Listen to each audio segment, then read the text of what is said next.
A 10-year-old black boy spoke honestly. His teacher publicly embarrassed him before the entire class. But a more significant moment occurred when his father, the mayor, entered the room silently. This incident began immediately following the morning announcements at Oakwood Elementary in Topeka, Kansas. The bell had just sounded, and the noise of chairs moving and students taking their places echoed throughout the classroom. Mrs. Trudy Holbrook was positioned at the front, arms crossed as usual, tapping her pen against the whiteboard. She was a teacher known for her rigid approach, prioritizing rules over warmth. For most students, she was acceptable, strict, but reliable. 10-year-old Malik Jefferson was seated by the window in the third row back. He was one of those students who didn't speak often, but when he did, people paid attention. Not because he was boisterous, but because he always conveyed his thoughts with purpose. He felt a surge of quiet satisfaction that morning.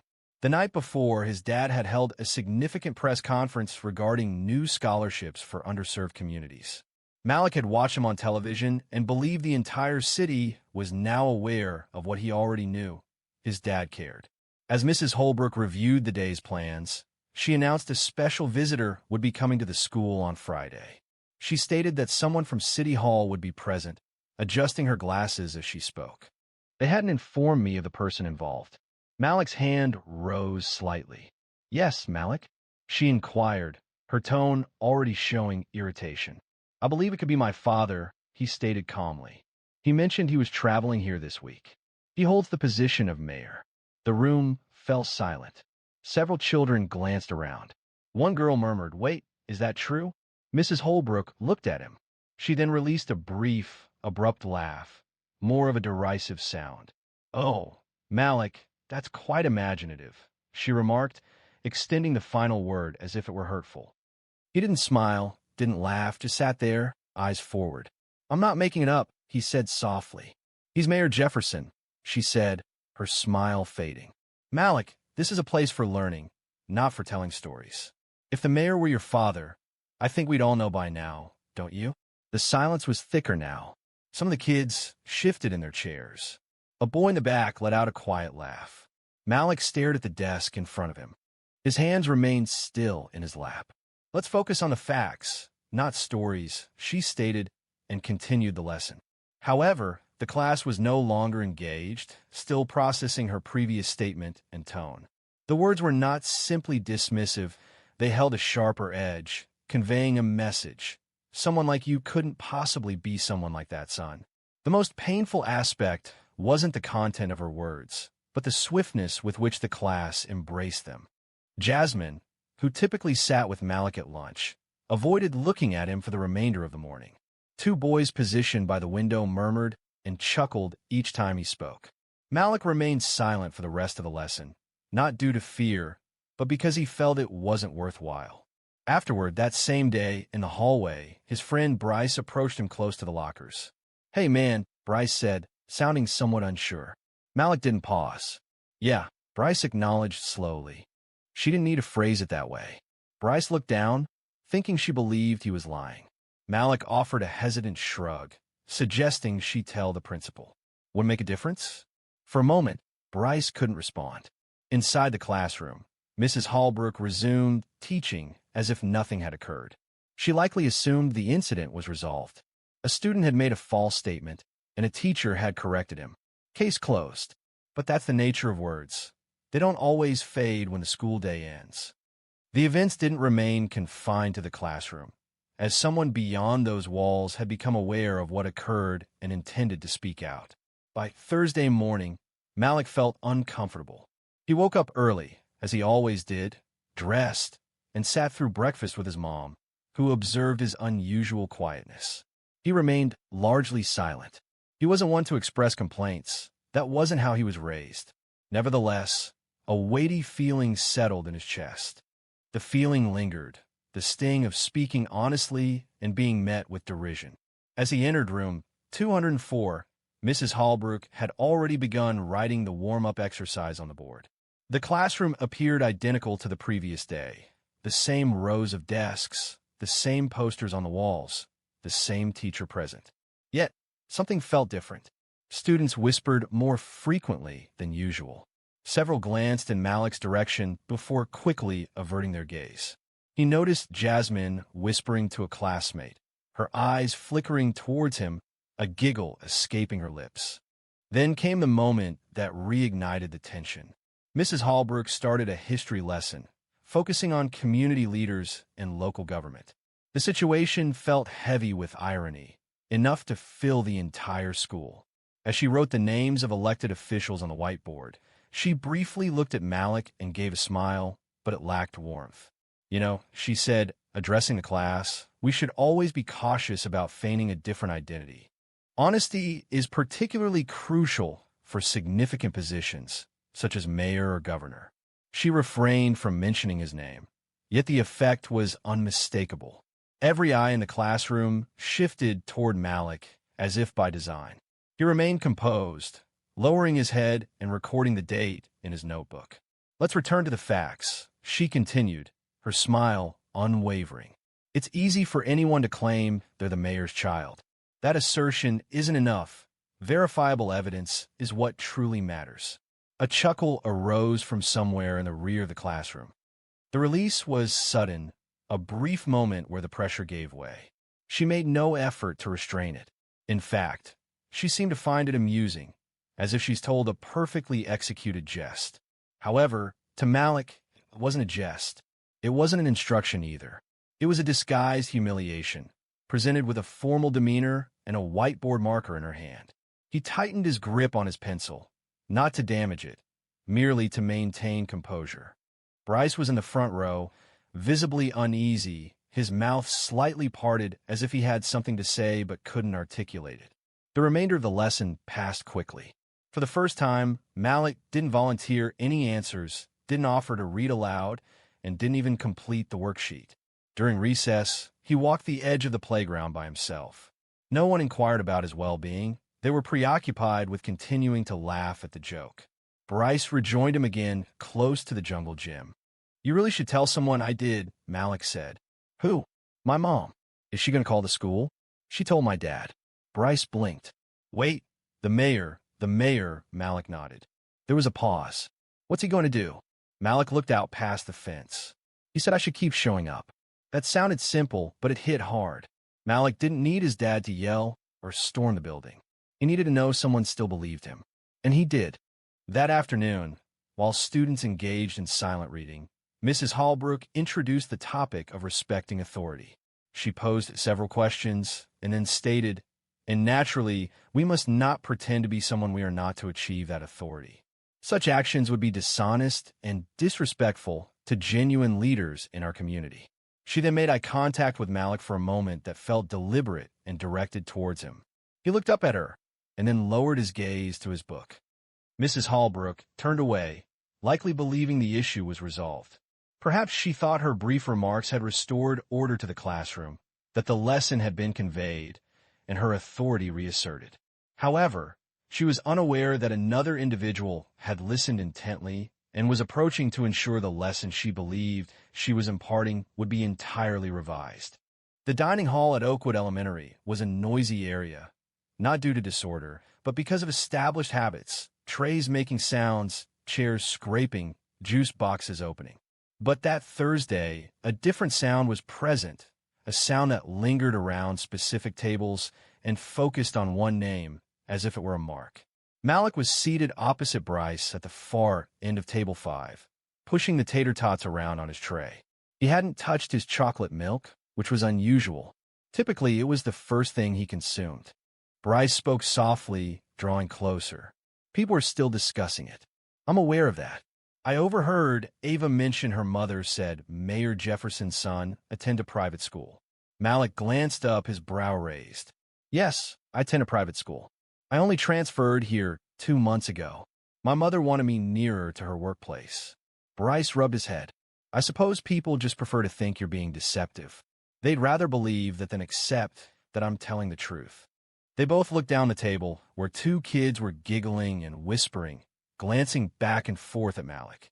One of them, a boy named Derek, leaned over and said, just loud enough, guess anyone can say their dad's the mayor now, huh? Malik didn't answer. Bryce stood up halfway, then stopped himself. "Not worth it," Malik muttered. The whole room felt colder, even though the sun poured through the windows like any other day, but kids had a way of carrying an echo.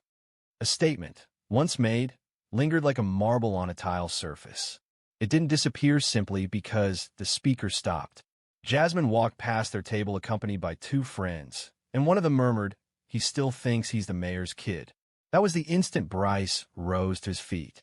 "You'll need to be quiet," he stated, his voice wavering a little. People turned to look. Jasmine appeared surprised briefly, then folded her arms. "We're merely expressing what everyone is already thinking." Perhaps it was time for everyone to reconsider perspectives like those of Mrs. Hellbrook. A noticeable change occurred. Several students visibly reacted, some widening their eyes. A few even murmured quietly amongst themselves. Bryce quickly took a seat, his heart racing. Malik remained silent, simply observing his friend. For the first time that day, a faint smile touched his lips. However, lunch continued. A girl named Kaylee, seated at a nearby table, raised her hand partway and said, "Wait, I saw Mayor Jefferson last year at the ribbon cutting at West Park. Didn't he have a kid with him?" Bryce turned to her. "Yeah, that was Malik." She squinted. His hair was different. "It was shorter back then," Malik said, finally speaking up. Kaylee stared at him. A few kids at her table grew quiet. One appeared unsure. Another leaned in and whispered something. Gradually, the doubts started to diminish. The structure remained intact, but it shifted slightly. That's often the beginning. Not with a declaration or an explanation, but with uncertainty, quiet, and absence in the usual sounds. When the bell signaled the end of lunch, Malik took his tray and rose. He didn't hurry, and he didn't droop. He moved with the composure of someone possessing knowledge that others lacked. Bryce followed. As they headed back, passing Mrs. Hallbrook's classroom, they observed her standing close to the doorway, talking to a different teacher. She noticed them but didn't smile. She simply observed. For 1 second too long, Bryce looked toward Malik. "She knows your dad's coming, doesn't she?" Malik replied. "He said he'd stop by today." They didn't converse much after that. There was nothing further to discuss. Rumors had spread throughout the building, and whether people accepted them was irrelevant, as the truth still had more to reveal about that classroom, because something significant was already unfolding and was nearer than anyone realized. By the time Anthony Jefferson entered his office at City Hall that Thursday morning, his phone had already buzzed twice. Carla, his assistant, was waiting, holding a folder and wearing the concerned expression she reserved for sensitive matters. "It's about Malik," she stated even before he had removed his blazer. Anthony paused. "What about him?" Carla quietly closed the door. "You might want to sit down." He remained standing. She opened the folder, which contained 2 printed emails. One was from another parent concerning an incident in Mrs. Hellbrook's classroom. The second message came from the school secretary, a person Anthony had known for years, informing him about a situation where his son was being questioned in front of others by his teacher concerning his family history. Anthony read both messages deliberately, with no visible emotion. He displayed neither anger nor panic. He simply sighed. Carla observed him intently. "Should I contact the school?" he asked. "No," he replied. "I will manage it myself." She nodded and departed silently. Anthony paused, his gaze fixed on the city map adorning the wall. He held a significant position. He was the first black mayor Topeka had elected. He had contested diligently for that office, not for the prestige, but driven by a belief in the power of visibility and representation, the conviction that young people like Malik should grow up feeling a sense of belonging. He settled into his chair, reached for his phone, and dialed a number from memory. "Hello." His wife answered. "Did Malik mention anything to you?" A moment of silence followed. "He recounted yesterday's events to me," she stated. However, he didn't wish to escalate the situation. "It is a significant matter," Anthony asserted. She publicly embarrassed him before everyone. His wife released a sigh. He claimed he was fine. "He isn't." Another pause followed. "So what's your plan?" "I'm going to the school. Would you like to accompany me?" "No, but I need you to collect him afterward." "Very well," she replied softly. "Make it meaningful."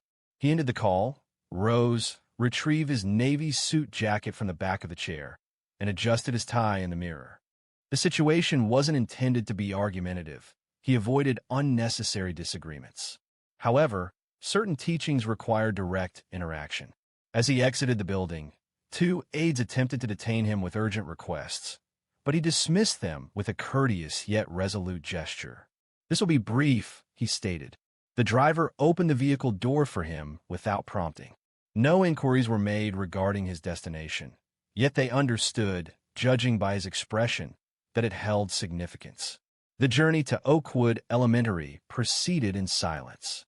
As the car entered the school's visitor lot, several students were concluding recess. He observed Malik across the yard, heading toward the building with another boy. His demeanor appeared more subdued than normal. Anthony did not signal, nor did he speak. He simply watched. He waited in the front office for a brief period as the receptionist placed a call to room 204. She offered him coffee. He refused. After 10 minutes, a hallway aide directed him through the corridor. He proceeded deliberately, not due to apprehension, but to observe his surroundings. He needed time to assess the environment, the kind of world his son experienced while he attended city council meetings and addressed questions from reporters. Before entering room 204, he hesitated. He detected the sounds of a lesson taking place within. He allowed the aide to resume her duties, then carefully turned the handle and opened the door. The lesson abruptly ceased, 30 sets of eyes fixed on the doorway. Standing there, tall, poised, and not smiling, was Mayor Anthony Jefferson. Unbeknownst to those in the room, this visit wasn't related to politics. It concerned fatherhood, truth, and ensuring silence wouldn't prevail. The classroom fell silent, as if someone had pressed pause. Mrs. Holbrook's mouth slightly opened. Her marker remained suspended in the air, paused halfway through writing civic responsibility on the board. She didn't move for a moment. Every student's attention shifted from her to the man standing at the entryway. Malik glanced up. He paused momentarily. It wasn't due to apprehension, but something different. A sense of ease, familiarity. The way his father occupied a space wasn't with loudness or spectacle. It was with an inherent quality, a kind that didn't solicit focus. It simply existed. Mayor Jefferson entered, without haste, without agitation. He didn't appear upset. He didn't appear self-satisfied. He appeared like a man who was fully aware of what had been stated, and who wanted it to end. Mrs. Holbrook initiated the conversation. Mayor Jefferson, acknowledging with a single nod, responded, "I'm sure it is." She moved aside a little uncomfortably, almost as if making room for him, even though she appeared somewhat displaced. The mayor surveyed the surroundings. "I'd like to address the class briefly, if that's acceptable." She paused. "I hadn't been notified of I won't take long." She retreated further. Anthony Jefferson then turned to the students. "Some of you are familiar with me, and others may not be. I am Anthony Jefferson. I serve as the mayor of this city. But more importantly," he paused and let his eyes land on Malik. "I'm Malik's dad." The silence deepened. Not a cough, not a whisper. Even the kids who had been giggling the day before were frozen now. He continued, his tone even. "Yesterday and today, my son was told by someone in authority that he couldn't possibly be who he said he was. That claiming me as his father was some kind of joke." He didn't look at Mrs. Holbrook. Not once. Everyone understood who he was referring to. "I'm not intending to cause anyone discomfort. I don't support that approach. However, I do value significant instances. These are times when individuals gain an understanding of what respect entails and what it doesn't." He paused and looked around the classroom. Respect involves attentive listening, even when a person's narrative differs from your preconceived notions. It requires trusting a student when they speak, particularly when they are sharing their genuine experiences. And it necessitates acknowledging that your expectations do not determine another person's lived reality. A young woman in the front row fidgeted. Malik observed silently, without blinking, carefully taking in every word. Anthony continued. "Serving as mayor involves more than just legislation or official gatherings. It's about demonstrating the right behavior. My son didn't require me to protect him. He needed me to be present. And here I am, yet still no one moved. Then, gradually, he turned to address the woman seated at the room's front. Mrs. Holbrook, he said, his voice remaining even, I expect this won't recur. Not to my son, and not to any student. She started to speak, but remained silent. Only a brief, hesitant nod followed. He understood and addressed the class, saying, I'll leave you to your learning. Malik's gaze met his son's. We'll talk later, Malik acknowledged, nodding in return. A sense of release washed over him. The first easing he's felt all day. Mayor Jefferson departed without a ceremony or applause. The silence was profound, echoing more powerfully than any possible outburst. In the hallway, Anthony hesitated. He felt no need to glance over his shoulder. Within the classroom, there was no laughter. There was no murmuring. Mrs. Holbrook remained motionless, her hands clasped firmly. The lesson had ceased, yet a different atmosphere had begun. Despite the mayor's departure from the room, the consequences lingered. They persisted significantly. Certain statements cannot be undone, and certain realities remain even after the door shuts. The remainder of the school day proceeded sluggishly, as if the power had been disconnected. The students were more subdued, demonstrating greater concentration. It wasn't fear that prompted their actions, but a heightened understanding. A tangible change had occurred. Mrs. Holbrook attempted to resume her previous approach. Her tone remained even, yet her hands trembled slightly as she handled the marker. She avoided eye contact, refrained from calling on Malik, and made no further mention of civic responsibility. Malik, meanwhile, adopted a more upright posture. He displayed no smile. He made no effort to demonstrate anything. He simply listened, recorded notes, responded to questions when prompted, as was his usual practice. This time, however, the students were attentive. When the bell signaled the end of class and backpacks were being packed, the students departed more deliberately. Several cast quick looks in Malik's direction as they passed. A few offered a quiet, "See you," or gave subtle nods of acknowledgement. Jasmine paused near the door, appearing as though she desired to speak, but ultimately left with her friends. Bryce remained near Malik's desk. "Are you all right?" Bryce asked. "I'm fine," Malik replied. Then he didn't raise his voice. Bryce affirmed. It wasn't necessary. What resonated most with people was the manner in which Mayor Jefferson entered that classroom, conveyed what was necessary, and departed without raising his voice. There was no yelling, no intimidation, no theatrical display. He simply stated the truth. And truth requires no amplification. It only needs to be spoken. Subsequently that afternoon, Mrs. Holbrook sat alone at her desk as the halls emptied. Her fingers paused above her keyboard, a blank email draft displayed before her. The expression in Anthony Jefferson's eyes lingered in her thoughts. It wasn't anger, nor cruelty, simply disappointment, and a certainty as if he'd witnessed similar actions repeatedly and was weary of them. She replayed her words, not only those spoken to Malik, but those spoken near him about him. The sarcasm, the tone, the incredulity, they now reverberated, prominent and unwelcome. No reprimand had been issued. No public exposure had occurred. However, the sense of shame was genuine, and it remained. She closed the email without composing a reply. Later that evening, Malik was on the couch completing his homework when his dad entered the room. He loosened his tie and sat down next to him. "You conducted yourself admirably," Anthony remarked. Malik looked up. "I didn't do anything." "You didn't yield, you didn't recede, and that's significant," his father responded. Malik shut his notebook. "Why didn't you speak to her earlier?" he inquired. "I wanted you to develop your own voice initially," his father explained. However, when someone discredits your reputation in front of a group of people, it's no longer a subtle matter. It becomes a public affair. And I don't allow public disrespect to go unaddressed. Malik paused briefly. He observed that she appeared frightened, and she should have felt responsible. A period of silence followed, where they felt at ease and were being truthful. Subsequently, Malik's mom brought in dinner.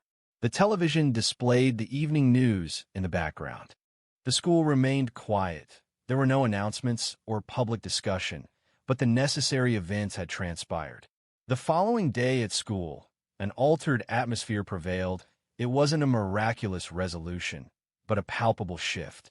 Mrs. Holbrook addressed the class with a more subdued demeanor. She refrained from excessive corrections or a manufactured apology, and the sharpness was absent from her voice. Her eyes no longer expressed frustration when Malik raised his hand. And when he briefly referred to his father in a writing assignment, she remained silent.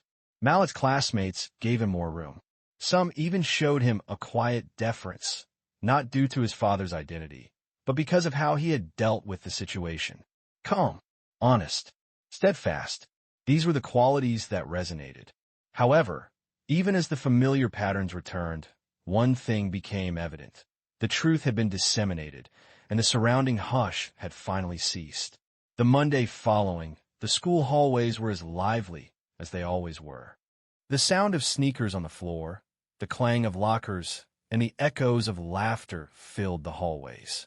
Yet, a subtle change had occurred, not only in room 204, but throughout the entire school.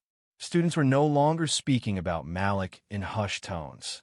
Instead, they observed him with a different kind of attention, not with the air of legend, not with the amusement of a shared joke, but with the recognition of someone who had faced a challenge head-on and remained steadfast. Malik walked through the hall with Bryce, as was their usual routine. But Bryce was the first to recognize it. Students seemed to make way a bit faster. Some even offered silent nods as they passed. It wasn't from fear, it was a sign of respect. It wasn't solely because Malik's dad held the office of mayor, it was Malik's own quiet confidence, which needed no justification. At lunchtime, Jasmine finally went to their table. "Hey," she said, holding her tray. Malik looked up. "Hi." Malik paused. "I just wanted to say, I didn't mean to laugh. I didn't think it was amusing. I don't know." He reassured her. "It's all right," he said. "Just, please don't participate next time." She acknowledged him, seeming slightly ashamed, and left. That's the nature of change. It doesn't always manifest as a significant event.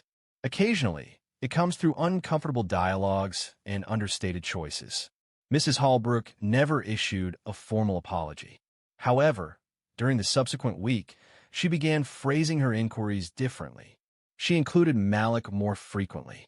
She smiled, but not with that rigid, artificial expression. It was presented in a manner suggesting an attempt at improvement, even without expressing it verbally. She also sent a handwritten, brief note home at the end of the week. Malik continues to contribute insight and maturity to the classroom. "Thank you for raising such a respectful young man." His father read it in the kitchen and remained silent. He simply handed it to Malik and offered a quiet nod of approval. In the weeks that followed, Malik's name was no longer solely connected to his father. Children began sharing stories about how he consistently provided the best answers in science class. They recalled how he assisted Ava in locating her missing library book. They noted how he defended a third grader who had dropped his tray in the lunchroom. The narrative concerning the mayor entering room 204 was, naturally, still recounted. However, it wasn't the humorous ending that resonated. It was the underlying message. That dignity carries more weight than loudness. That truth doesn't invariably require corroboration, but warrants acknowledgement. It's important that even a classroom, particularly a classroom, should not be a place where someone is told what they cannot be. Malik did not revisit the matter. He didn't need to. He demonstrated what needed demonstrating. His father had expressed what needed expressing, and the silence that previously attempted to overwhelm him had been broken. Several weeks later, during an assembly concerning leadership, the principal highlighted the significance of presence. She refrained from naming anyone, yet all those seated in the folding chairs understood the subject of her remarks. Prior to their departure that afternoon, Bryce turned to Malik and quietly said, "You know she was referencing you, correct?" Malik offered a slight shrug. "Perhaps." Bryce smiled. "The next occasion someone accuses you of dishonesty, I'm merely gesturing towards the door and anticipating your dad's arrival." Malik chuckled. No way. Next time, I'll address it personally. And he was sincere. While his dad had walked in that day to say what needed to be said, Malik had done something even harder. He stayed. He sat through the laughter, the whispers, the weight of being doubted. And he never faltered. And that kind of strength doesn't come from titles or headlines. It comes from knowing who you are, even when someone else tries to rewrite your story. Some bruises fade, but lessons, the ones worth remembering, they last a lifetime. If this story resonated with you, please subscribe and share it with someone who would benefit from hearing it. Stories like this are important, as respect, identity, and truth should never be compromised. Judge Holbrook and those present in the courtroom initially believed she was merely a disoriented elderly woman. However, she quietly presented her bar card and systematically refuted the case before their eyes. Do you comprehend the charges against you? Or should we proceed more deliberately? Judge Morris Holbrook's tone held a barely concealed hint of amusement. He reclined in his high-backed chair, folded his arms, and looked down at the elderly woman standing alone at the defense table. His voice held the same condescension he directed at blustering defendants who believed they could best him in argument. However, this wasn't a volatile young person with loose trousers and a defiant manner. This was a 72-year-old woman wearing a pale blue cardigan and sturdy orthopedic shoes, standing upright with her hands softly clasped over a well-worn leather handbag. Alma Vernice Whitaker faced charges of obstruction, disorderly conduct, and resisting arrest stemming from a protest 2 weeks prior at Bakersfield City Hall.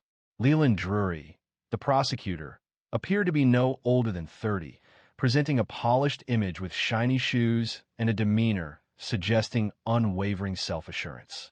He briefly looked towards the gallery, a slight grin on his face. A few individuals in the courtroom suppressed quiet laughter. The bailiff emitted a chuckle. A flicker moved across the stenographer's lips. Alma remained silent. Judge Holbrook struck the file before him. The document stated that he had pushed an officer and incited the crowd to defy orders to leave. Such bold claims from a person of his stature. A fresh ripple of laughter spread through the room. The judge peered over his spectacles towards her. He noted the absence of legal counsel. No attorney, I presume? She then spoke, her voice calm and measured. No, Your Honor, Alma replied, a statement that visibly startled Leland. His head angled as if he hadn't understood. Madam, are you aware this is a criminal proceeding? You are facing genuine charges. Alma did not react. I am fully aware. Would you like to see my bar card? A moment of silence followed. Then some laughter arose, people assuming she meant something else. However, Alma slowly reached into her handbag and produced a laminated card, somewhat yellowed around the edges. She positioned it carefully on the table and pushed it across. Holbrook peered, then leaned in. It displayed State Bar of California. Attorney Alma V. Whitaker, bar number 129804, was admitted on June 17, 1983. The room fell silent. She looked up and adjusted her reading glasses. I received my law degree from Howard in 1982, passed the bar the following summer, spent 12 years as a public defender in Detroit, and another 8 years working civil rights cases here in California, she stated. No one moved. I retired in 2003, she added, but I have kept my license active just in case. Judge Holbrook shifted in his seat. Drury cleared his throat, but said nothing. Alma addressed the judge directly. Before this courtroom determines my fate, I need to clarify some information. I was not organizing a protest. I was attempting to de-escalate it. There is a distinction, and I plan to demonstrate it. Point by point, her tone remained consistent. She did not increase her volume, but each word appeared deliberate and considered. The bailiff looked towards the judge. Holbrook examined her bar card once more, flipping it over, seeming to anticipate it might disintegrate. Alma remained motionless, as if she had held that posture countless times, and she had. Leland Drury then spoke, his voice slightly strained. Your Honor, we cannot confirm this without official. It's authentic, and I have additional documentation in this bag if needed, Alma stated, interrupting. Drury stopped speaking. Judge Holbrook paused, then concluded very well. The court acknowledges the defendant is representing herself. He then paused. A subtle murmur, a sense of bewilderment, rippled through the gallery. But Alma Whitaker offered only a slight, almost unnoticeable acknowledgement to herself. Her purpose wasn't to provide amusement. It was to underscore that appearances could be deceiving. However, Judge Albrook wasn't prepared for the revelation she was about to unveil. The courtroom still hadn't fully settled. Judge Albrook now sat with a more upright posture, observing Alma Whitaker with a different kind of focus, one devoid of irony. Leland Drury, who previously appeared relaxed, now seemed uncertain whether he's entered a genuine trial or a trap. His jaw was tight, but his eyes repeatedly looked at the judge as if anticipating support. Alma made adjustments to the microphone before her. "I'd like to begin by addressing the prosecution's claims, beginning with the body cam footage. Or more specifically, the lack of it," Leland said. "Your Honor, the official report indicates the footage from Officer Grunwald's body camera was deemed irrelevant because of a battery malfunction. This malfunction occurred precisely from the moment the officers arrived at the protest until I was placed in cuffs." She turned slightly toward the jury. "It's a significant gap in the record, isn't it?" She moved slowly, considering her words, much like lawyers sometimes do. However, this wasn't a performance, it was a genuine issue. "According to the arrest report, 3 officers were involved," she stated. "Only one officer's body camera footage was examined. The second one had malfunctioned, and the third officer's footage was—" What did the report indicate? "It wasn't uploaded due to an administrative error." She paused before the jury box and folded her hands. "However, the report did include complete transcripts of what I purportedly said, without any accompanying audio." Judge Albrook turned to Drury. "Mr. Drury, is that an accurate representation?" Drury cleared his throat. "We presented the available materials, Your Honor. The lack of video recording does not invalidate the officer's testimony under oath." Alma didn't wait. "Then we should discuss that testimony." Officer Grunewald stated I raised my fist, shouted push forward, and resisted arrest by locking my arms with another protester. I have provided 6 witness statements contradicting this. Each witness was present. They all confirm I positioned myself between the crowd and the police and requested people to move backward. Drury retrieved a folder from her bag and placed it on the table. She also stated a request had been submitted for a subpoena of Officer Grunewald's prior complaints, noting there were 3 related to misconduct during public gatherings, all of which had been dismissed quietly. A ripple of reaction passed through the gallery. Drury raised an objection. She questioned the relevance, asking if the complaints had resulted in a conviction. Alma turned, her voice firm, asserting that a pattern of behavior matters, particularly when it's the same behavior repeated. The judge raised a hand to quiet the room. "Please focus, Ms. Whitaker." She nodded once, then presented a second document. "I also want to discuss the photograph the prosecution introduced as evidence. Exhibit C, the image depicting me mid-step, encircled by police officers." She displayed the printout. The prosecution asserted this indicated I was advancing towards the officers, seemingly ready to oppose arrest. However, if you examine it closely, she provided a magnified copy to the clerk. You'll observe my palms are raised, open, directed outwards.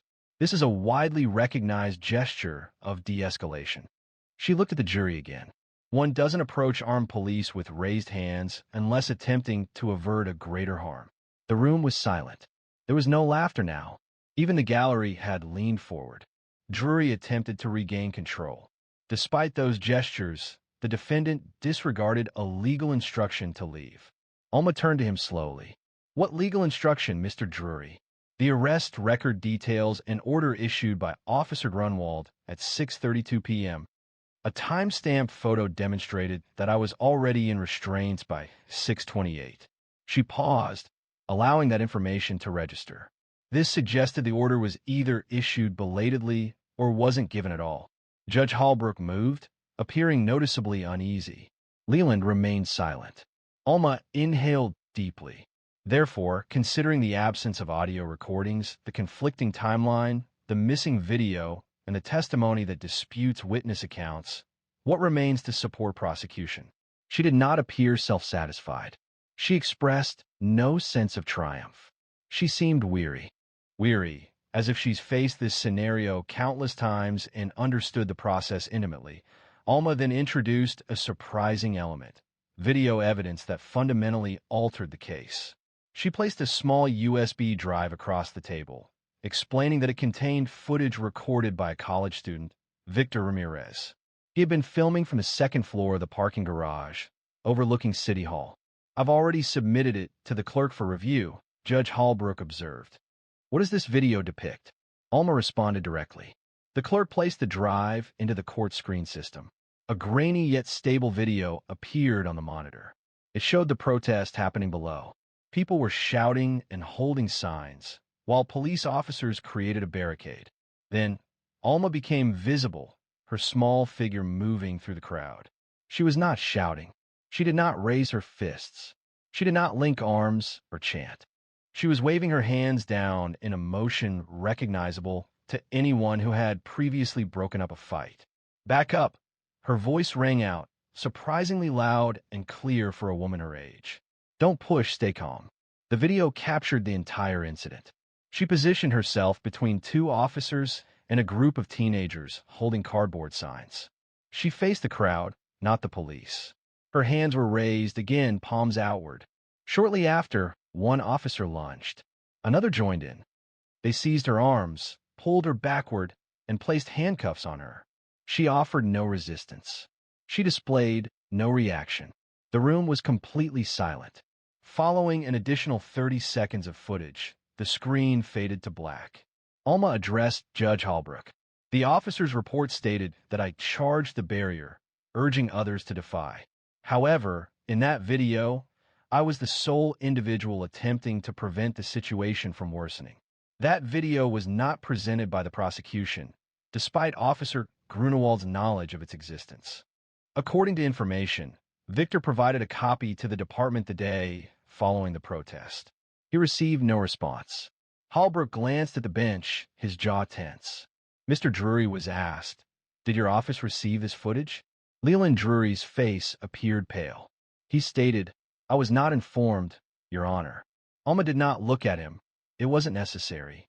Mr. Ramirez reported that he provided it to a plainclothes officer, who informed him it wasn't required. He speculated that they had already determined their version of events. A woman in the gallery murmured, "Lord have mercy." The judge's gavel fell once, a gentle sound intended to restore order. He regarded Alma as if encountering her anew. "You stated you retired in 2003? She affirmed, "That is correct." Following 20 years of observing cases similar to this, he inclined his body forward. "And why return now?" Her tone became gentler. "Because I grew weary of awaiting another person's concern." She advanced several steps, not for effect, but because remaining seated was no longer possible. "I had hoped that if I simply adhered to the guidelines, remained quiet in retirement, read the paper, and offered occasional assistance, perhaps the world would resolve itself. However, the reality is that Mr. Drury's actions aren't unprecedented. Officer Grunewald's behavior isn't new. This pattern, this tendency of accusing first, investigating later, that's not a recent development.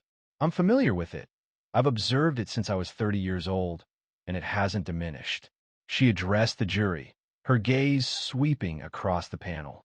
"I didn't come here today to create a spectacle.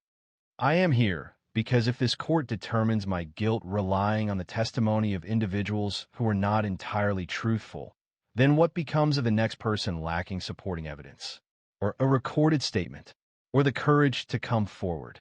There was no response. Even Drury had become completely still. Judge Holbrook leaned back slowly in his chair, but just as the situation seemed as dire as it could be for the prosecution, Alma brought the room to a complete standstill. Alma reached into her handbag once more, carefully and deliberately, and produced a folded document. It appeared unassuming, lacking a prominent legal stamp or highlighted sections, simply a standard police transcript printed on regular letter paper. "I'd like to read something into the record," she stated calmly, from Officer Timothy Bragg, who was present that afternoon but not called as a witness. Judge Hallbrook scrutinized her. Was this statement presented to the court prior to today? Alma responded, shaking her head once. It was not. I received this document yesterday through a records request. The process was challenging and required me to call upon a few previous obligations. She flattened the paper and began reading. I arrived on scene at approximately 6:15 p.m. I observed Alma Whitaker moving through the crowd, repeatedly telling people to step back and remain peaceful. I did not witness her push, shout aggressively, or instigate. When I saw her being taken into custody, I was surprised, as she was the only individual I observed attempting to calm tensions. She glanced upward, allowing the quiet to linger. Leland Drury adjusted his position in his chair. His fingers momentarily played with a pen. That officer was not involved in the arrest. Does that mean his account is unreliable? Alma completed his thought, her voice now more pointed. Then why wasn't his name mentioned in the witness list provided by your office? Not even as an addendum. You state your pursuit is of the facts, Mr. Drury, yet the facts that dispute your narrative are discreetly omitted. The judge asked Mr. Drury, can you confirm whether Officer Bragg was interviewed during the investigation? Drury paused. I'd have to check the original intake file. There's no need, Alma stated. I verified. He submitted his statement the night of the arrest. It was signed, time-stamped, and remained unreviewed, unmentioned. She approached the jury once more. This case was never about disorder. The aim was to make an illustration of an individual who appeared harmless but refused to conform. She indicated softly towards the screen, which remained dark from the preceding video. They hadn't anticipated someone like me would speak, and after I did, they attempted to characterize me as disruptive. That term is employed when people are reluctant to acknowledge their discomfort with being questioned. A juror, a man in his 60s with a neatly trimmed beard, massaged the bridge of his nose and glanced downward. The others watched Alma intently, their attention complete. Judge Hallbrook appeared weary, not due to Alma, but because of the situation unfolding before him. Your Honor, she spoke quietly. I request that all charges be dismissed based on procedural misconduct, incomplete evidence submission, and the suppression of exculpatory testimony. The judge remained silent for a moment. He clasped his hands and looked at the bench, tapping one finger in a steady beat. The courtroom held its breath. Alma remained silent. It wasn't necessary. Eventually, Hallbrook raised his head. I will consider the request and reconvene following a brief pause, he stated. Alma acknowledged his words with a nod and returned to her place. Her hands were firm. There were no written notes, no additional legal representatives, no elaborate ceremony, only years of practice, and a resolute conviction that truth held significance, even when others were unwilling to acknowledge it. As the courtroom cleared for recess, Leland Drury hesitated before rising. He remained in his seat, appearing as someone who had just understood they'd brought a spoon to a gunfight. When Judge Hallbrook attempted to regain control of the proceedings, Alma took an action that quieted the entire room. Upon resuming, the atmosphere had noticeably changed. The laughter and knowing comments had disappeared. Even those in the gallery sat more upright and silently, as if drawn into something more serious than anyone anticipated. Judge Hallbrook returned, his face grave. The gavel struck once, a gesture seemingly perfunctory, and then Alma rose. She avoided legal terminology and refrained from raising her voice. She simply began to speak. There was a period, she started, when I would hurry into courtrooms carrying 20 case files, often repeating the same suit 3 times a week due to financial limitations. This occurred in 1987 in Detroit at the Public Defender's office on East Grand Boulevard. Her voice remained steady, yet it carried an underlying sense of weight. I recall representing a 17-year-old, Ronaldo Briggs, who had been arrested because he fit the description of a purse snatcher. He was on his way home from school, carrying a trumpet case. The officer stated that he appeared nervous. One understands what nervous signifies when you are young, black, and walking alone. The courtroom was silent. The prosecution presented no purse, no eyewitness testimony, and no confession. The only evidence was that he attempted to flee when two officers emerged from an unmarked van. I paused, allowing my statement to resonate. The legal proceedings lasted 5 weeks. For 5 weeks, I sifted through evidence that others had discarded. I found a receipt for a school lunch inside his backpack, showing a timestamp 10 minutes prior to the crime. The police were dismissed from the case. By then, however, Ronaldo had missed his final band competition and lost his scholarship. Not to inflict blame, but to offer a tangible and lasting message. Cases like his remained with me, not because they were unusual, but because they occurred frequently. Too frequently. She inhaled deeply, centering herself. Do you believe I am here today because I enjoy conflict? Because I long for the extended hours and limited tolerance common in courtrooms such as this? She addressed Judge Holbrook, her tone calm. No, Your Honor, I am here because an unacceptable number of individuals like Ronaldo do not receive a second opportunity. Had I remained silent, had I simply departed when the protest began to escalate, another child might have occupied this seat, a child unable to advocate for themselves. She moved nearer to the bench. I'm weary of feigning that quiet ensures our security. Holbrook's hands were now clasped, his knuckles pale against the wood of the bench. He remained silent. He appeared as though he desired to speak. Alma redirected her gaze toward Drury. You're young? She asked him without harshness. Perhaps you still believe the system is equitable until demonstrated otherwise. However, that's inaccurate. The system is imperfect until someone insists on something superior. That's the duty. If you are unwilling to accept that responsibility, then this is not the appropriate venue, Drury said, his face reddening. He remained silent, unable to answer. Alma went back to her place. The quiet persisted. After a minute, Judge Holbrook made a sound as he cleared his throat and looked toward the clerk. But first he touched his forehead, as if the past was suddenly heavy upon him as well. He began to speak, then stopped. This wasn't for effect. It was simply a moment of hesitation. He appeared, for the first time in years, like a man questioning the words before him. I have examined the evidence presented by the defense, he stated finally, referencing the witness video, the police transcript, and the timing discrepancies. His voice faltered but subtly. This case was not managed appropriately, and it is the court's view that proceeding would be unfair. The courtroom was utterly silent. Ms. Whitaker, he said, his tone now more strained, this court dismisses all charges. A hush fell. There were no cheers, no vocal reactions, just a stunned silence, as if people were waiting for direction on how to respond. Alma did not smile. She closed her bag, rose, and nodded. This was not a gesture of triumph, but of respect. At that moment, Judge Holbrook, for the first time in years, found himself speechless. Within the courthouse, the sunlight streamed in, bright, dry, and sharp, much as it always did in Bakersfield around noon. Alma descended the courthouse stairs deliberately, not due to any physical weakness, but because she understood the value of savoring significant moments.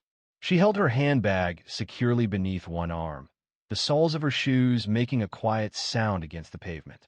Journalists waited expectantly on the sidewalk, their cameras already recording, microphones extended like lures.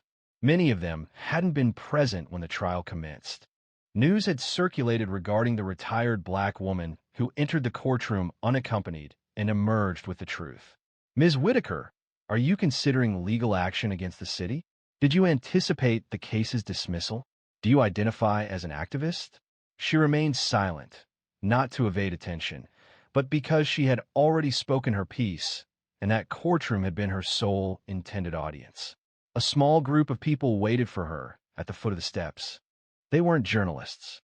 They were younger, late teens, perhaps early 20s, wearing hoodies, carrying backpacks, and sporting worn sneakers. Alma recognized one of them as Victor Ramirez, the student who had filmed the video. He kept his phone lowered, no longer recording, simply observing her. A young woman moved forward. She appeared to be just out of high school, her eyes bright and nervous. Ms. Whitaker, she said, I hope to be a lawyer someday, like you. Alma smiled for the first time all day. She offered a small smile, indicating her attention. The girl continued, that was the first time I saw someone actually win in court like that. You didn't just fight. You taught. Alma met her gaze directly. Then remember what you saw, because it won't always look that way.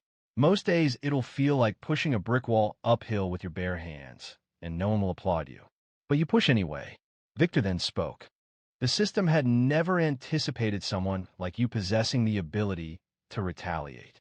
I understand, she replied softly. They relied on it. A different boy interjected, could we learn from you? Perhaps by observing you closely, or conducting an interview, or something similar. You've witnessed events we've only read about. Alma surveyed the group, hesitating. She didn't aspire to be anyone's rescuer, yet she detected something within their gazes she hadn't observed in a considerable time.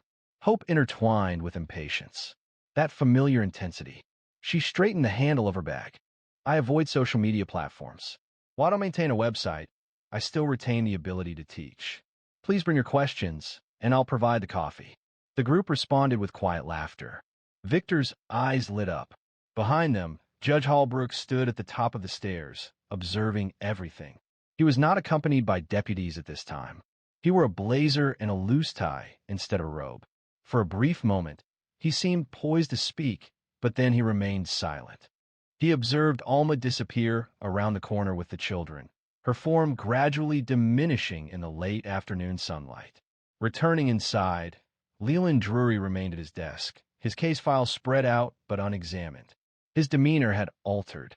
The usual self-satisfaction was absent. The characteristic severity softened. He looked at Alma's bar card resting on the bench, momentarily overlooked. Then, he reached for it, not to challenge it, but to review it. That name, that date, that accumulation of experience. The courtroom stood deserted now, yet something had changed within him.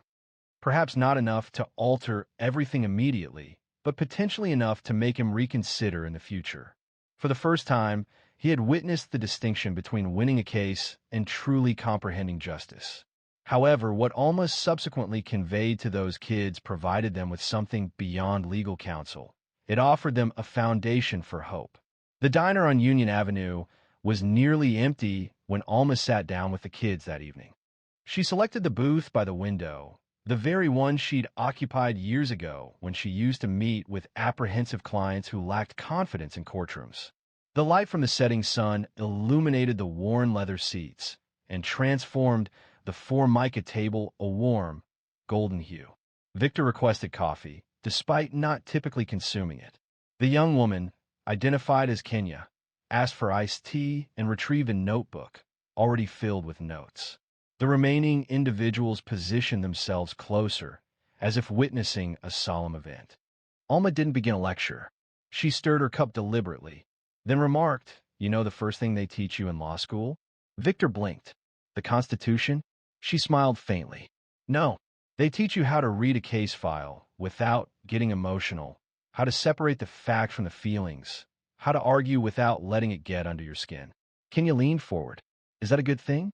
It's necessary, Alma said, but dangerous, too. The tendency to overlook the individuals behind the data can be insidious. It's easy to lose sight of the human element. She paused, setting her spoon down and meeting their gazes. Remember the people. A quiet stillness settled over the group, not awkward but contemplative. One of the boys, previously silent, then voiced a question. But how does one continue when there's no audience? Alma released a slow breath, feeling the gravity of that inquiry.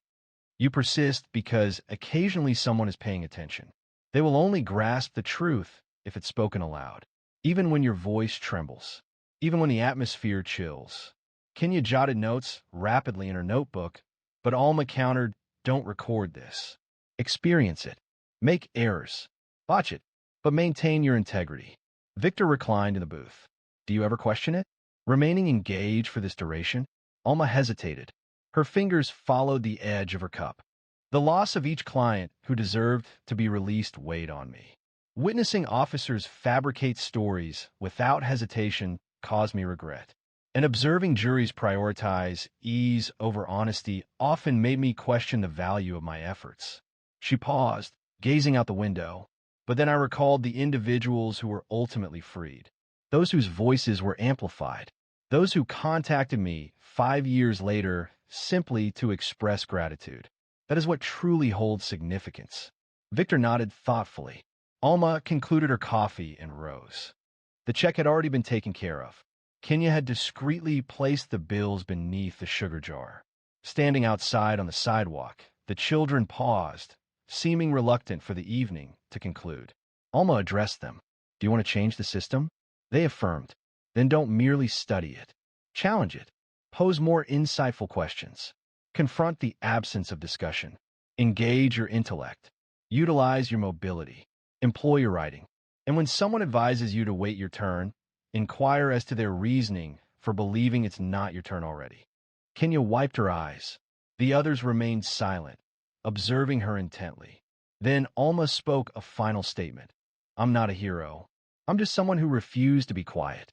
Following this, she proceeded towards the bus stop without turning back. Some stories transcend sensational news. They serve as reminders. That authority isn't consistently found in ceremonial garments or official positions, nor does it originate from the most vocal individual. Occasionally, it originates from a woman wearing a cardigan, managing the system as if she's performed this task previously. Because she has. When people inquire about the appearance of justice, they should recall her name, Alma Vernice Whitaker. If this story resonated with you, please share it with someone who would benefit from hearing it. And if you agree that wisdom isn't dictated by attire, please subscribe to hear more authentic stories that help us understand ourselves. She was simply known as the janitor. They ridiculed her for reading while she worked. Then they were stunned when she delivered the valedictorian speech at graduation, revealing everything. At Larchmont Hills Academy, everyone recognized Olivia Cranston and Camille Strathmore. It was understood. They were the daughters of families who traveled by private plane and ate at restaurants where the menus didn't list prices. Their presence in a room prompted people to either rise or avert their gaze, a reaction born of habit, fear, or envy. They weren't malicious, not precisely, but they understood early on that kindness wasn't essential. Politeness was a choice. Deference? It was reserved for individuals who could provide something in return. And for someone like Janice Albury, the reserved black woman with gentle eyes and rough hands, there was no advantage to be found. Janice had been employed at the school for nearly 2 years. Each weekday, she arrived before sunrise and departed well after the final SUV had exited the gated parking lot. She scrubbed the floors, shined the trophies in the main hall, and ensured the restrooms were fresh. She seldom spoke unless addressed, and her voice, when she did, was as tranquil as a still pond. But Camille observed something one day during lunch break. She had forgotten her phone in the chemistry lab, and hurrying back, she noticed Janice in an empty classroom, not tidying, but looking through a large biology textbook, her lips moving as if saying something softly. Camille rested against the door frame and smiled. I didn't think you were interested in science, she said. Janice looked up. I'm just reviewing some earlier learning. Camille angled her head. Are you going to teach now as well? Janice smiled. Not precisely. It began modestly. There were whispered comments and laughter when Janice walked by. Camille told Olivia, and the two created a playful game from it. Oh, look, Olivia whispered one morning as Janice wheeled her cart past their lunch table. Einstein with a mop, Camille chuckled. Probably writing her thesis on floor wax. They laughed a little too loudly. Other students overheard. Some laughed with them. Others avoided eye contact. No one intervened. Janice kept her head down. It was her usual practice. The students overlooked the way her eyes paused on the school crest etched into the wall, her gaze thoughtful rather than resentful. They failed to observe her tendency to listen more than to speak, or her habit of keeping a notebook in the side pocket of her cart, partially filled with notes. One person showed her kindness. Mr. Del Toro, a literature teacher from Fresno who had a fondness for those often overlooked. On one occasion, he observed Janice carefully aligning the copies of To Kill a Mockingbird on a cart just outside his classroom. You know, he remarked, most people simply stack them and proceed. Janice offered a slight shrug. That book warrants more than crooked edges, she said. He chuckled. I often say that, he stated, then paused. Have you read it? Janice responded to his question. Twice. Initially in high school, and subsequently when I was mature enough to grasp its true significance. He never requested anything further, but from that point forward he would leave a book for her on the bench outside the staff room every other Friday. No message, no inquiries. Nevertheless, the girls persisted. One afternoon, Olivia waited until Janice passed by, then whispered, I bet she sleeps in the janitor's closet. Probably dreams in Clorox. It wasn't simply impolite, it was unkind. But Janice continued walking, and that disturbed Olivia more than anything. She anticipated embarrassment or anger, or at the very least a reaction. Janice's silence, however, felt inescapable. This made her a figure to be reckoned with. The lights at Northwood High typically dimmed around 8 p.m. Most evenings, though a few always remained lit, sufficient to create long shadows across the marble corridors. It was during these hours that Janice seemed to transform. As the classrooms fell silent and the usual teenage bustle subsided, she would move her cart into the supply closet, change into a clean shirt, and bring her notebook to room 114. Room 114 was no longer designated for a specific class. It had a flickering light and one desk leg shorter than the others. Most teachers steered clear of it. However, Janice had adopted it. The door did not lock, and that was acceptable. She didn't require privacy. She simply needed space. She would retrieve her laptop, a 6-year-old Dell lacking the N key, and sign into her coursework. She was 6 credits shy of finishing a degree in educational leadership through an accelerated adult program offered by the same university that operated Larchmont Hills Academy. A small, understated provision located within the staff handbook provided full scholarships to employees who worked a minimum of 30 hours a week. Most staff members overlooked it. Janice had not. It wasn't about ambition at this point. The focus was on completing a project that had been halted years prior. This was a time when she possessed a child, a husband, and a secure job in Maryland, only to lose all 3 within 18 months. Life has a way of deflating you before you're aware you've been holding your breath. She never expressed her struggles to anyone. It wasn't a behavior she'd been taught. Occasionally, late at night, she would receive a message from her sister in Detroit. You sleeping or still playing superhero? Janice would respond with a photo of her textbook and a brief message. Chapter 6 is proving difficult. Her sister would then send a laughing emoji, followed by, you're still the smartest person I know. Don't let those stuck-up girls get to you. She never shared with her sister the full extent of the difficulties. She omitted the incident where Camille accidentally knocked over the bucket of dirty water and seemed to find amusement as Janice knelt to clean it. There was also the incident when Olivia confided in a group of parents during a school tour, suggesting the institution favored hiring individuals with charitable backgrounds. Yet, Janice persisted. She consistently arrived 5 minutes early. Her cart was always spotless, her uniform immaculate. She possessed patience but lacked innocence. Her understanding of the school's customs surpassed that of the students.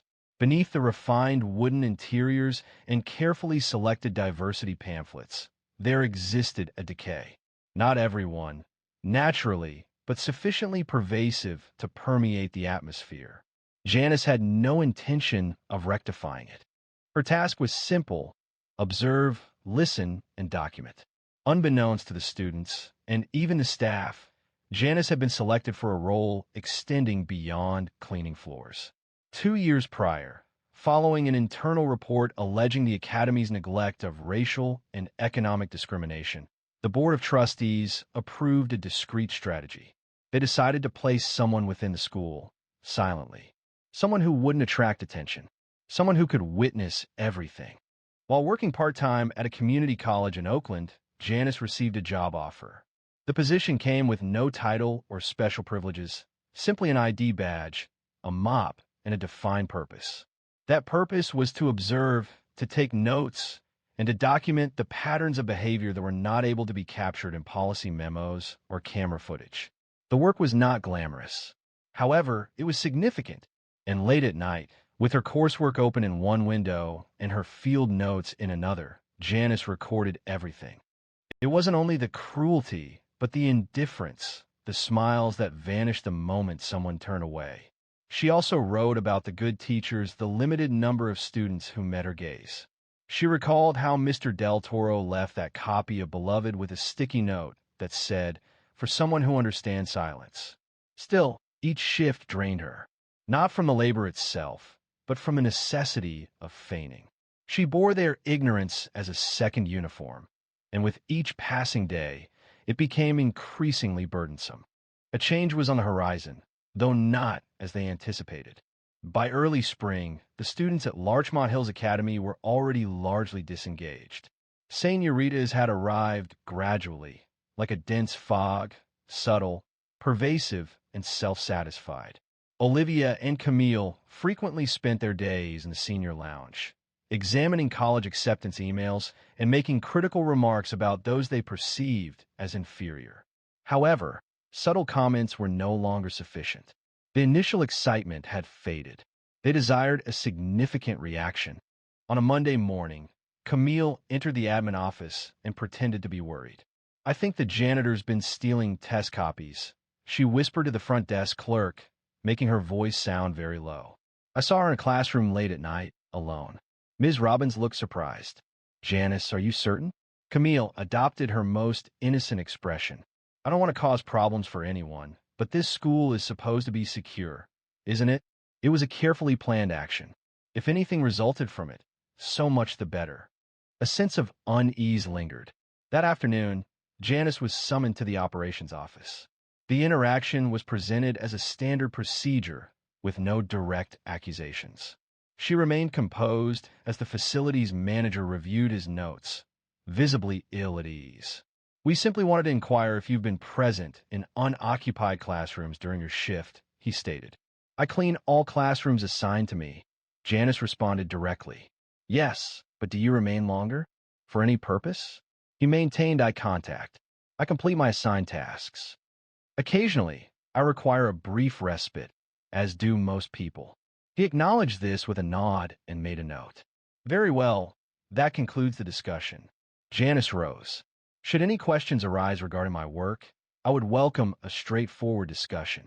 The gentleman's cheeks flushed slightly. "There are no concerns. Simply, you understand procedure." It was a flimsy fabrication, and both were aware of it. Outside the office, Janice located Camille resting against the wall, feigning interest in her phone. The smile offered was not amicable. "Everything satisfactory, Miss Albury?" Her tone was saccharine. Janice remained unmoved. It was more effective than one might expect. Camille's face faltered briefly, then quickly returned to its characteristic sneer. However, this was no longer a trivial matter. Camille and Olivia had matured observing individuals evade consequences. This fostered their confidence and impulsiveness. 2 days elapsed before Olivia planned a further incident. She let a silver necklace fall near the janitor's closet and then dramatically announced its disappearance from her locker during lunch. A small crowd assembled. She raised her wrist in a theatrical gesture. "I'm certain I had it in there earlier today," she declared. "I suppose it could be lost permanently," Camille observed. Their friends chuckled, some visibly anxious. "Perhaps check the mop bucket," they joked. However, when one of the admin staff overheard the remark and volunteered to investigate, Olivia quickly recanted. "No, I'm sure I simply misplaced it. It's nothing significant," she said. The immediate concern subsided, but the awkwardness remained. That evening, Mr. Del Toro walked past Janice in the hallway. He stopped. "You're doing okay," he said. Janice looked up from her card. "You've been here long enough to know the games these kids play," he sighed. "Too long sometimes." There was a pause. "Is there anything I can do?" She thought for a moment. "Keep doing what you're doing. That's rare enough." What neither of them knew, what no one knew, was that Janice had already sent her first internal report to the board. Documented dates, quotes, and behavior patterns were observed. Names redacted for now, But she wasn't the only one being monitored anymore. An independent firm had initiated discreet audits. These audits included interviews and surveys presented as student engagement questionnaires. Camille and Olivia believed they had complete control over the school, but attention was shifting. Rumors began to change their focus. Despite this, the girls continued their actions. Cruelty had developed into a pattern, and patterns are difficult to change when they have never faced repercussions. Then, one Friday, Janice heard something that stopped her. In the lounge, behind a cracked door, Camille was speaking to a boy from the tennis team. "You know that janitor, Janice?" she said. "My mom says people like her are just here to make the place look diverse." She referred to it as optics. The boy laughed. Olivia added, "My dad said the school's bleeding money giving those scholarship perks to staff. It's basically charity," Camille scoffed. Unable to repair the situation with books, Janice stood quietly, 1 foot still in the hallway, one hand gripping the edge of her cart. She said nothing, but something within her shifted. She had been patient long enough, but now she had everything she needed, and it was almost time to show them. Before she was sweeping floors under fluorescent lights, Janice Albury had been someone else entirely. 12 years prior, she held the position of Director of Curriculum Development for a public school district in Maryland, known then as Janice Simmons. Her responsibilities included managing a corner office, overseeing 3 staff members, and proudly displaying a plaque from the state superintendent. She was married and a mother. Life at that time possessed a sense of order and comfort. However, that changed with a tragic event. Her husband Carr was struck by a delivery truck on I-83 during a snowstorm. He perished in the accident. Her daughter, Kira, who was 6 years old at the time, survived, though with significant injuries. After 2 months spent in a hospital bed, Janice faced a year of surgeries and rehabilitation. While insurance covered a significant portion of the expenses, some costs remained. Janice drew upon her savings, her retirement funds, and ultimately sold their home. Following this, Kira developed pneumonia, which tragically led to her passing. Janice resigned from her job 2 weeks following the funeral. The sight of a school brought back the image of Kira's empty chair, and the sound of children's laughter in the hallways served as a painful reminder of her loss. She moved around, taking temporary work, staying with friends, then in rented rooms, ultimately settling into a small studio apartment in Antioch, California. Despite these changes, she consistently read and continued learning. This pursuit led her to discover a program, a little-known educational equity initiative offered through a university partnership, representing a fresh opportunity. When asked if she would agree to work undercover to examine behavioral differences between students from privileged backgrounds and faculty perspectives, she readily accepted. She acted not out of financial need, but because the system had let down too many individuals resembling her. She refused to accept this inaction. Applying for the janitorial position using her maiden name, she successfully completed the background checks, keeping her degree and credentials secured in a folder at home. Initially, her goal was simply to observe and listen, to remain unnoticed. She had no plan to participate. The incidents she witnessed were disheartening. A senior teacher deriding a student with a speech impediment under the assumption of privacy. Discussions about a girl's financial aid occurred at a staff meeting, presented as a personal failing. Then there were Camille and Olivia, whose parents' substantial donations had secured the gymnasium's naming rights in honor of a hedge fund. Their self-assurance stemmed not from conceit, but from a sense of privilege. Janice felt disheartened by what she observed. Eleanor Larchmont, the school's founder, had originally conceived of the academy as a place for future leaders from all backgrounds. However, that original vision had diminished over time, obscured by financial influence, promotional efforts, and preferential admissions practices. Consequently, Janice began her work. Her notebook rapidly filled with detailed observations, specific dates, recurring linguistic patterns, staff reactions. She consistently attended faculty meetings when possible, choosing to sit in the rear of the room. She posed inquiries that prompted discomfort among those present. She took on committee assignments that others avoided. Steadily and carefully, she became the source of information the board required. And during evenings, as the halls became vacant, she studied. She wasn't simply observing, she was revitalizing herself. Each finished module advanced her progress toward that second degree. Each submitted essay felt like rediscovering a part of the woman she once was. During one evening spent reviewing a case study about institutional gatekeeping, a particular sentence caught her attention. It stated that genuine authority doesn't proclaim itself, it waits to be recognized. She emphasized this line with underlines. Graduation was approaching rapidly, just 3 weeks away. She had finished the program without drawing much attention. Her grade point average ranked her among the highest in her group. The board had previously approved her to address the audience. Camille and Olivia continued to walk through the halls with an air of confidence, unaware of what was about to unfold. The faculty, too, were on the verge of a realization that learning extends beyond the classroom. Janice had observed them for 2 years. Now, she was poised to step forward, taking the central position, and they would be completely surprised. That morning, the sky above Antioch was clear, excessively bright considering the anxiety some individuals brought into the Larchmont Hills Academy Auditorium. Families occupied the seats, proud parents filled with anticipation and clutching phones, surrounded by flowers, ties, and costly perfume. The scene appeared flawless. Camille Strathmore wore a champagne-colored stole that her mother had flown in from France. Olivia Cranston had her hair professionally styled before dawn, her makeup applied to endure the entire day. They smiled for photographs, laughed with joy, and stood with the grace of young women who'd been raised to believe the world was within their reach. Behind the scenes, Janice remained still in her black robe. There were no embellishments, no unnecessary details. She declined the academic award the committee presented, stating she had no need for it. What she desired was a single moment, just one, and that moment had arrived. The dean, Dr. Leonard, approached her, holding a program. "Ready, Ms. Albury?" She met his gaze. She had been prepared. He offered a restrained smile and returned toward the podium. Camille and Olivia did not even look at her as they passed by in their elegant gowns. It was understandable. She was unnoticed once more, simply an element of the surroundings. The ceremony commenced as it always did.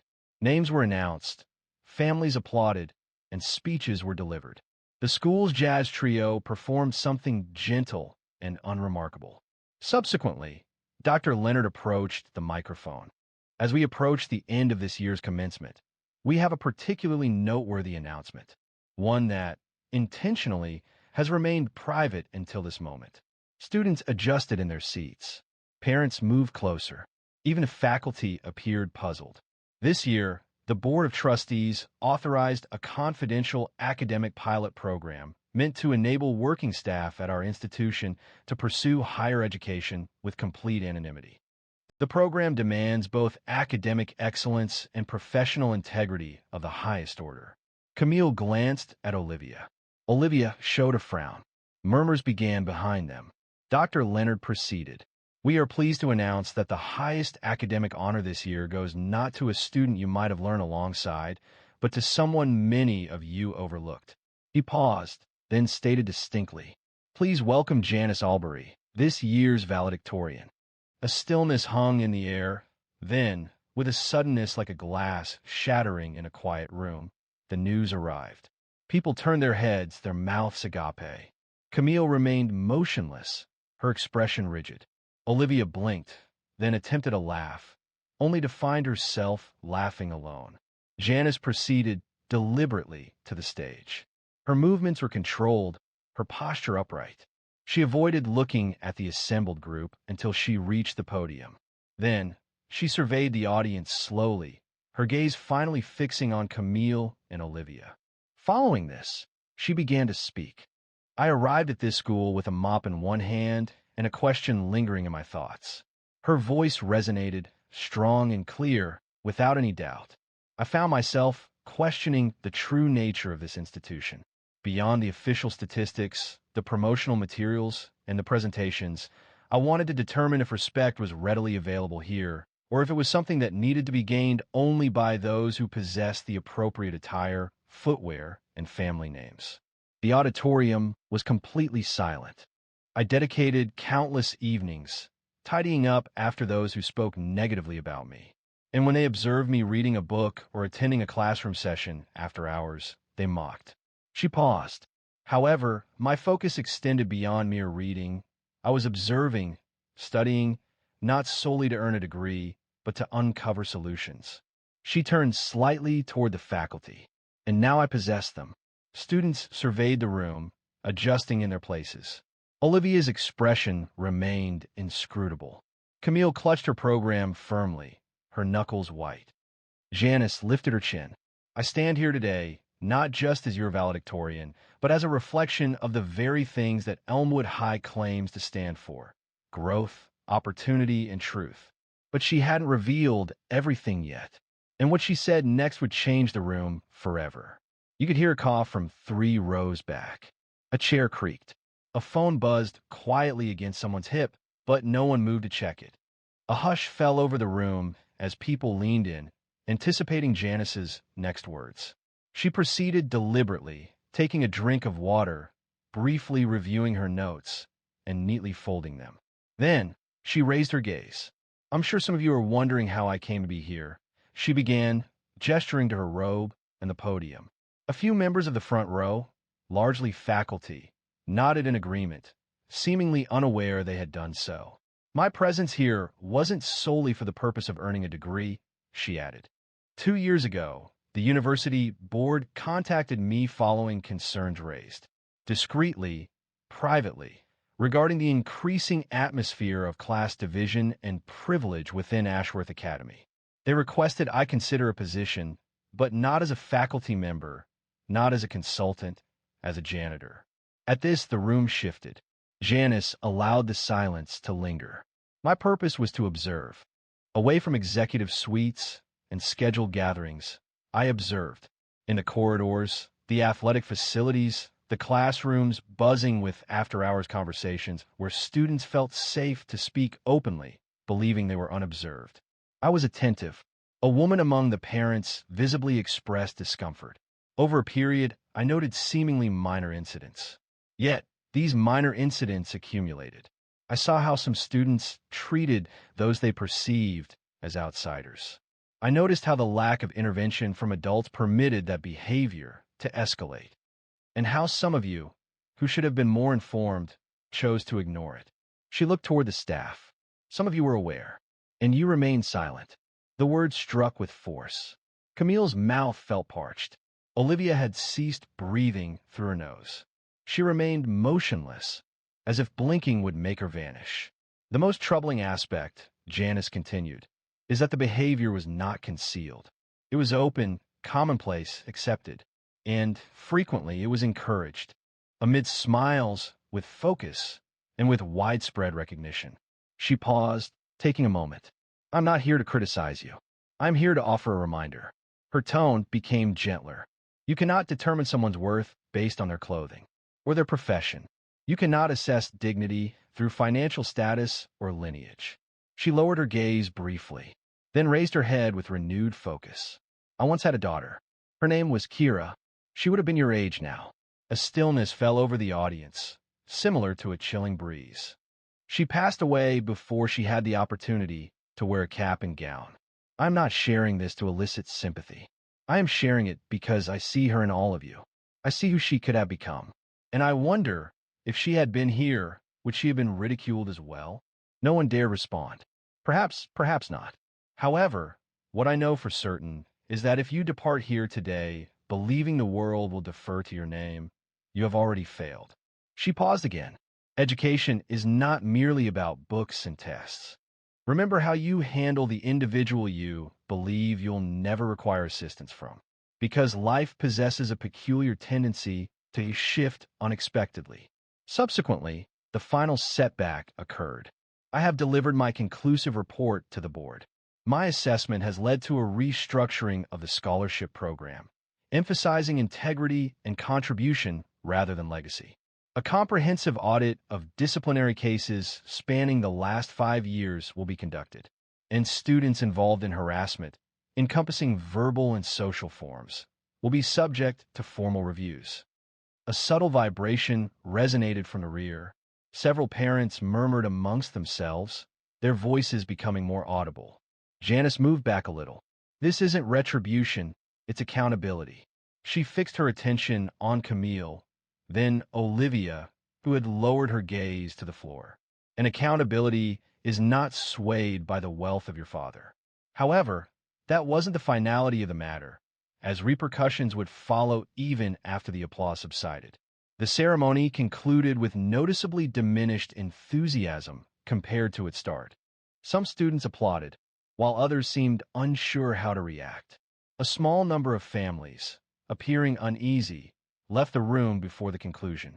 However, Janice maintained her composure, smiling as she returned to her place. It wasn't the back row where she previously observed, but rather near the front, alongside board members and professors who now regarded her with a noticeable change, respect. Camille did not speak as she departed the auditorium. Her father was already waiting close to the car, his expression stern, avoiding her gaze. Olivia's mother, arms crossed, stood by the valley in stunned silence. There were no congratulations, no flowers, just silence. Inside, a small crowd had gathered around Janice. Teachers who had previously offered only a polite greeting were now shaking her hand.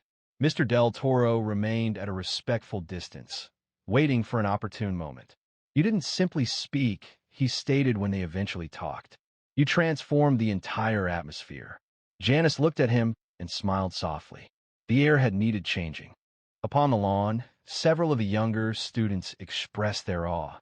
A girl wearing a red dress confided to her friend, "I wasn't aware she attended school," to which her friend responded, "I didn't know she could articulate herself so eloquently."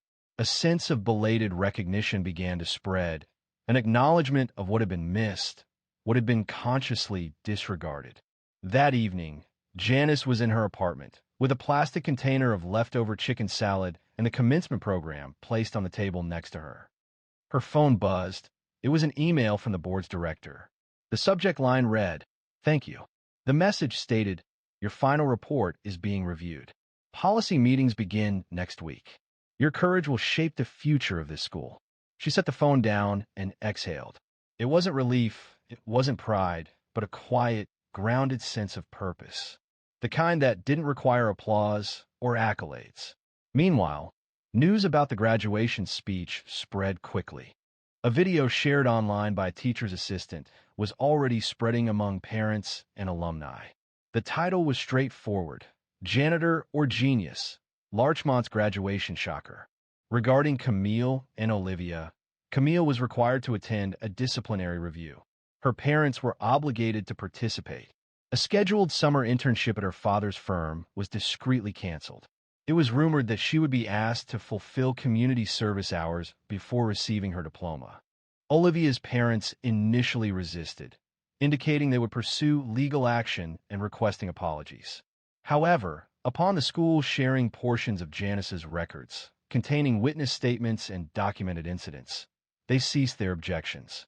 Olivia was permitted to graduate, although her honors were removed. Both girls remained silent regarding the matter, but those familiar with them observed a change. The teasing ended, and the hushed conversations also stopped. The following fall, Janice received a new opportunity, the role of Director of Equity and Inclusion Initiatives for the school district. She agreed to take the position. On her final day, as she walked the halls with her cart, she placed a sticky note on the supply closet door. It read, "Respect isn't owed, it's revealed." With clean floors, clear eyes, J.A., and a final goodbye, she left the mop behind.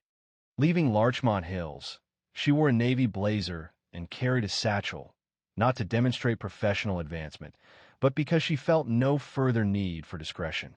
1 week later, she returned, not in a work uniform, but as a guest speaker for the new staff orientation. Standing at the podium again, she addressed the teachers, new hires, and assistants. "Your job title doesn't determine your influence," she stated. "How you treat people when no one's looking does." Her voice resonated to the back of the room, and this time, everyone was attentive because they finally grasped the meaning. Respect isn't about volume, it's about the impact you make. If this story resonated with you, if it prompted you to reconsider how we treat people, we believe it's sufficient. Subscribe to the channel, share this story, and discuss it. The world would benefit from more individuals with qualities similar to Janice's, and it's valuable to remember that the most reserved person present could impart the most significant lessons.